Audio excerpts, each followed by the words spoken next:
Manusia banyak yang punya keperkasaan, banyak yang punya kekuasaan, tapi sedikit yang punya kebijaksanaan.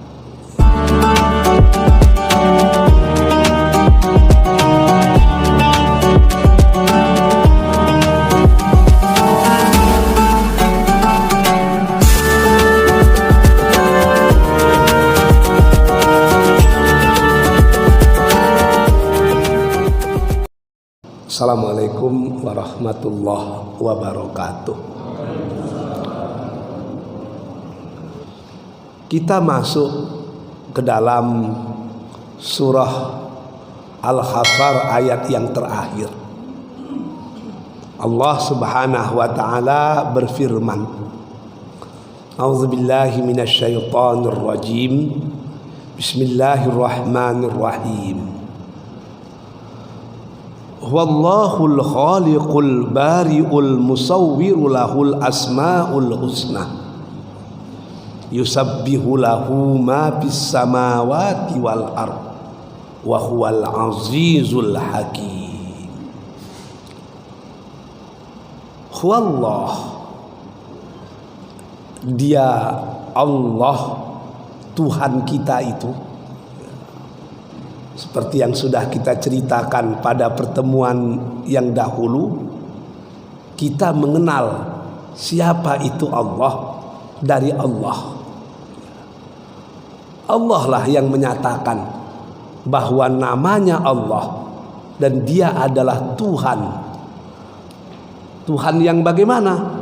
Al-Khaliq. Allah itu adalah pencipta. Allah itu maha pereka, reka, yasa, cipta, karya, karsa, itu semuanya milik Allah itu. Tapi manusia kan bisa juga membuat, betul? Tapi ada perbedaan yang mendasar. Allah melakukan sesuatu dari yang tidak ada menjadi ada. Sementara makhluk itu membuat sesuatu dari yang sudah ada. Allah menciptakan sesuatu tanpa ada contoh sebelumnya, karena dialah pemilik segala contoh. Manusia ingin menciptakan sesuatu pasti dimulai oleh pengaruh di sekitarnya. Orang buat kapal terbang, ilustrasinya apa? Burung. Berarti ada sesuatu yang menginspirasinya untuk melakukan sesuatu. Kalau tidak ada burung, tidak akan pernah berpikir manusia membuat kapal terbang. Wallahul khaliqul bari'ul. Sama artinya itu. Khaliq mencipta, bari' juga mencipta. Kalau sama kok dibedakan? Menurut ahli-ahli tafsir, memang ada bedanya. Kalau al-khaliq, Allah menciptakan berupa teori-teori, berupa ide-ide, berupa konsep-konsep. Tapi Allah juga al-bari. Apa itu al-bari? Allah juga mampu merealisasikan konsep-konsep tersebut. Manusia tidak. Ada nggak manusia yang pintar membuat konsep? Banyak. Tapi sebanyak-banyak manusia yang pintar membuat konsep, berapa banyak yang mampu merealisasikan konsep yang dibuatnya? Sedikit. Maka manusia itu harus punya job description. Ada yang tukang pikir, ada yang tukang kerja. Tukang pikir letakkan di tempat berpikir. Kalau di pemerintahan, di litbang biasanya itu, penelitian dan pengembangan. Walaupun kadang-kadang litbang itu diartikan orang sulit berkembang, ya. Padahal litbang tidak seperti itu, penelitian dan pengembangan. Ini konsep. Orang-orang yang berpikir letakkan di situ. Orang-orang yang pekerja jangan letakkan di litbang. Letakkan pada tempat-tempat yang memang dia harus bekerja. Itu namanya job description. Allah tidak.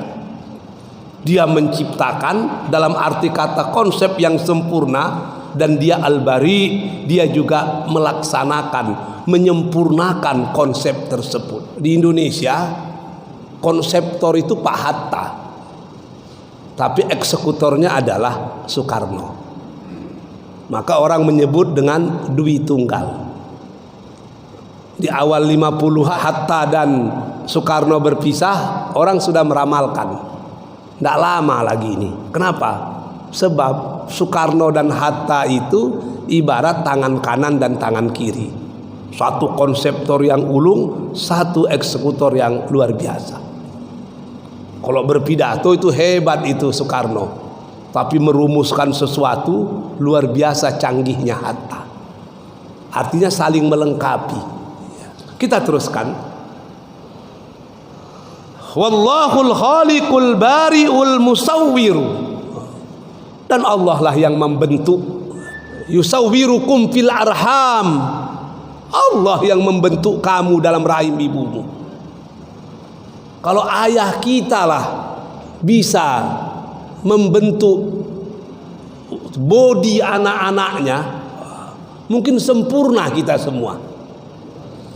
Ini kita ingin kulit kita kuning langsek, ternyata kita lahir hitam kale. Macam mana caranya itu? Kita ingin lahir tinggi menjuntai, ternyata kita singkek. Kita ingin hidung kita macam bang sembiring mancung, tapi ternyata pesek, kan sakit itu. Kenapa? Bukan kita yang membentuk, orang tua kita yang menentukan bagaimana fisik kita. Itu siapa yang bekerja itu? Allah. Maka saya pernah mendengar cerita itu, seorang profesor hebat di barat kepingin punya anak yang sama hebatnya dengan dia. Dicarinya perempuan yang juga doktor seperti dia. Dia pakar fisika, istrinya pakar biologi.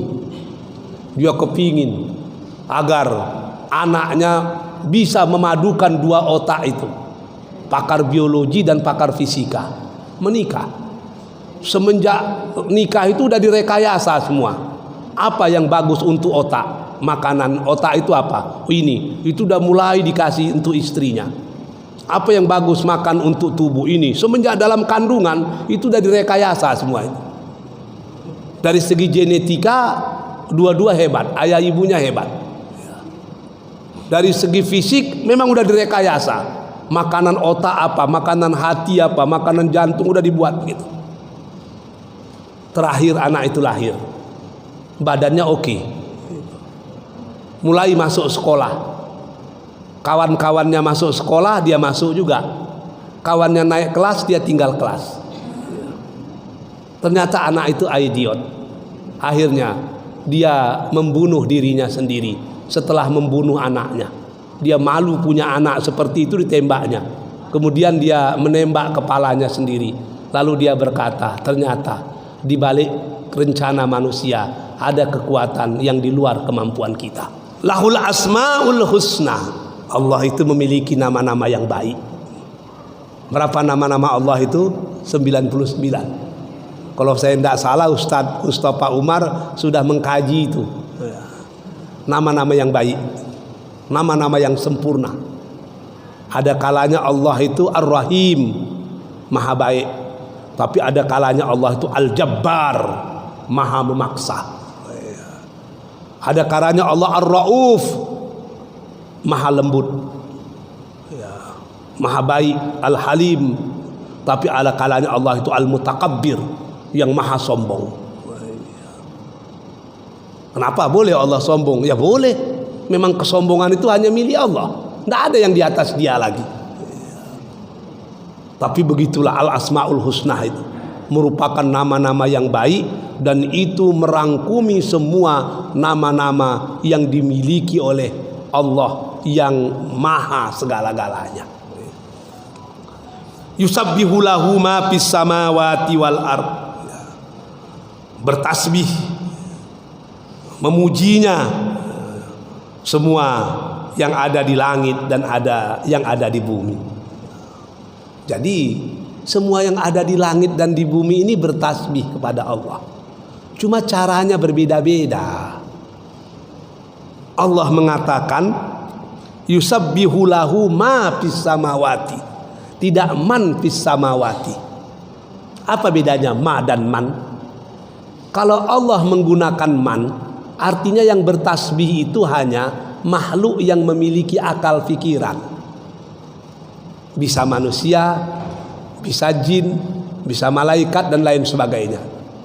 Tapi kalau Allah menggunakan ma, itu baik yang punya pikiran maupun yang tidak punya pikiran, baik yang hidup maupun mati, yang bergerak atau tidak bergerak, yusabbih, semuanya bertasbih kepada Allah.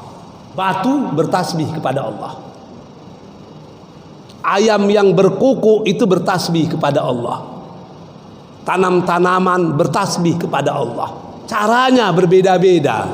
Pokok kayu itu ketika angin berhembus mengenai daunnya, terjadilah suara yang sangat indah. Suara yang sangat indah itu merupakan satu bentuk dari tasbihnya pokok kayu kepada Allah. Pokok-pokok kayu itu lebih istiqomah daripada kita.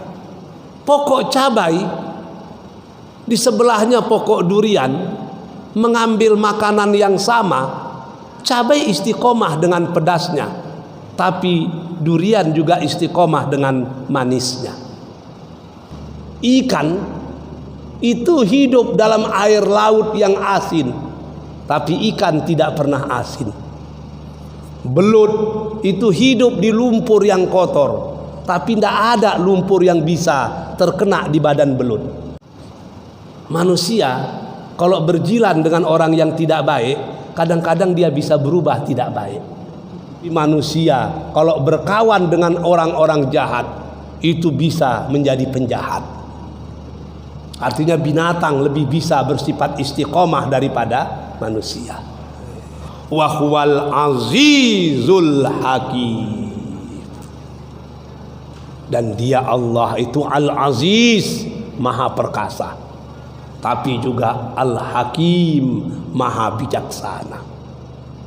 Manusia banyak yang punya keperkasaan, banyak yang punya kekuasaan, tapi sedikit yang punya kebijaksanaan. Maka lahirlah diktator-diktator. Kenapa? Karena berkuasa tidak bijaksana. Kadang bijaksana penting, tapi ada yang lebih penting lagi. Di samping bijaksana, kita perlu bijaksini. Allah yang menyatukan antara kekuasaan dan kebijaksanaan, sehingga Allah tidak pernah menzolimi hambanya sedikit.